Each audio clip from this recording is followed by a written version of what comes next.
हो यो बिच्चाबाट लिएर जान सक्ने हो भनेदेखि राम्रो हो। यताबाट गइयो भनेदेखि गहिरो छ, त्यही भएर चाहिँ अब यतैबाट लिएर जानु पर्यो। जुत्ता भिग्छ कि 1 2 3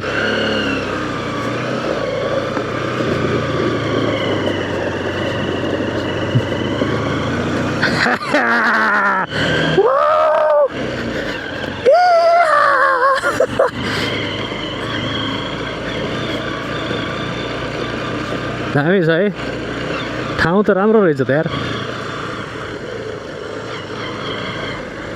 यताबाट जाउँ है, यो टिल्लामा चढाम, यो टिल्लामा।